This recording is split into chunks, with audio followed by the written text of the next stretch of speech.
Greetings and welcome, brave citizens of our new world. I'm Toronto's greatest supervillain and evil genius, Dr. Terrawat. This is our layer 3.0, and today is day 8 of our VEDA challenge, VEDA, vlogging every day in April. I'm a little dressed up because I'm going to a birthday party, so I'm recording this as of about 2:30 in the afternoon, and I will edit it when I get back from that, so this may be going up later. Your anti-aging dream world has always intrigued me. Would you make it mandatory to not age, or would you let people opt out of it, be it for religious reasons, moral reasons, or simply being scared as all hell, aka me? Well, here's the kicker. Because it's a virus, that means that everybody in our current generation, even if I decided to abstain, say, 10% of the population, if one of those people that did age decided to have children with a person that did not, their child would not age. What the virus does, just to explain a little bit, is it does what viruses do. It infects all of the cells in your body, and it makes a small adjustment to your DNA, your genetic code, in which it just removes the integer in your genetic code that controls telomere degradation, which stops all of your cells from slowly aging and dying. Like, your body doesn't fall apart when you get old because it slowly gets worn out. You are programmed to die, effectively, through telomere degradation. This virus stops that from happening. So yes, everyone would be included mandatory, but assisted suicide would be made legal, and would come with a psychological evaluation and an 8 to 12 month waiting period, etc., to like get your affairs in order and the whole thing, so that if you're done, like you've been alive for 6 centuries and you're donezo, then you can just walk up to an associate and be like, "Hi, I would like to cash out," and they go, "Yep, good for you. Let's just go through a thing to make sure that you're doing this because you're done and not because you're super depressed or you have some kind of other like psychological illness that needs assistance," and so on and so forth. Do you play Magic the Gathering? If you do play it, what's your favorite MTG colors? Well, I used to play Magic the Gathering when I was a kid. I still have a massive collection here sitting next to me that I'm going to be selling at some point on, not Kijiji. Where could I sell that? eBay, probably? Amazon's not good. When I did used to play, I played red mainly, and then I played red-green for a little while. And then, actually no, a few years back, maybe about 6 years ago, I played a little bit of just straight black. I played a zombie deck. So you and Cassie, is the ship real? Cassie, aka D20 Love, dynamite gal as though she is in her own happy thing, and I'm in my own happy thing, so no. I know I'm late to the party, but what are your thoughts on Dr. Horrible and his sing-along blog? Also, Teslad says hi. Dr. Horrible's sing-along blog I thought was a huge amount of fun. It came out a little ways after I started doing this, and it was a huge inspiration for me to keep going and just make stuff. And in fact, it was an inspiration for people to bother the heck out of me to turn this into a vlog instead of just doing other stuff. And tell Teslad I said go home, kid! Considering you were wearing a Fallout t-shirt, what would you like to see either in a new DLC for Fallout or a future Fallout game? For example, a way to share your settlements with other players online, a la The Sims. First and foremost, I want to see more lightning-based Tesla-esque weaponry, like more sciencey stuff, which a lot of mods have done with the last Fallout game. It's just like that you have access to a lot of Institute-themed stuff, and it's one of the biggest themes that they have. Of all of the themed stuff that they mod after, Institute was like #1, and then there was like some Raider stuff and Railroad stuff and etc., etc. I think sharing settlements with other players online, there is a mod for that just came out recently actually, but I think that would be a cool thing. But I think the #1 thing that I want to see is a multiplayer aspect, because very much like The Sims or like Legos or many other things, like Minecraft, like why build all of these really big detailed things if you've no one to show it to or share it with?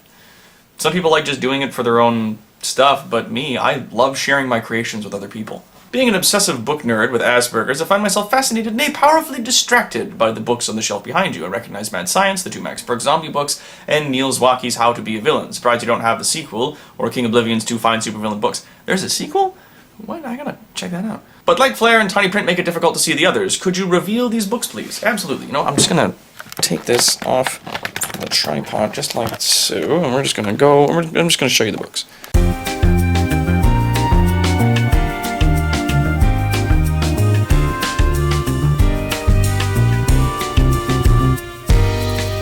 Doc, do you use any mods when you play Fallout 4? If yes, please list them. Okay, when I get back into playing Fallout 4, I'm going to definitely be listing all of the mods then, because there's a lot, and I'll just be like, I'll post a list or something in the video description of just every mod that I'm using and links to all of them on the modding source website. If after you die there was a museum to your greatness, what of yours would you want on display? Oh, things like ray guns, the remains of people who tried to stop me, etc. Also, when thinking of this question, I realized that museums are full of things from dead people. How would longer lifespan or not dying affect museums and memorials, etc.? It just seems odd to imagine people who never die of old age trying to remember history when their audience would have the same memories. Memorials and exhibits are for those who are not able to learn about things from the past. True. Here's the kicker though, Sasamchan, that 99% of deaths annually in Canada, over 99%, are not from old age. So even if I make it so that people don't have to age anymore, it just means that from like 20 to 50 or whenever it is that you die from an accident or something like that, you're just 20 years old the entire time. So there's still going to be people that remember the things that were going on, and they can assist in correcting historians and showing them exactly what things were like from then. Imagine someone who was alive 600 years ago. They could tell you exactly how things were from then all the way up to now, at least from their point of view. So museums would still have a purpose in educating people on what was things in the past that they weren't alive for. Like, for example, I was born in the 80s. Like, I still need museums for stuff that happened back during the First and Second World War. Even if I live forever, I'm still going to need assistance with that. I notice that you have an issue with those who use mind control. This is understandable. Most villains with this ability use it to try and control too many people at once. Although I can use this ability, I rarely do. Free will is important to me. Is this why you do not wish to use it? Yeah, I'm not one for surrendering people's free will. That is not something that I want to do at all during any time as my tenure as a supervillain. I will force change upon people, but I will not force their minds. My good doctor, I've been experimenting with cloning, and I've noticed that after each clone, they only live for a few hours before turning into a puddle of goo on the lab floor.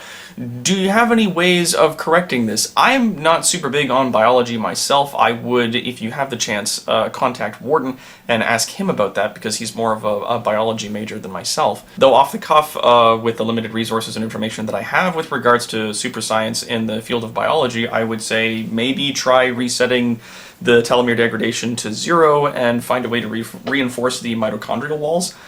See if that works. If there was one piece of tech from games, anime, or other forms of media that you could bring into this world, like the omnidirectional maneuvering gear from Attack on Titan or orbital frames from Zone of Enders, what would you choose?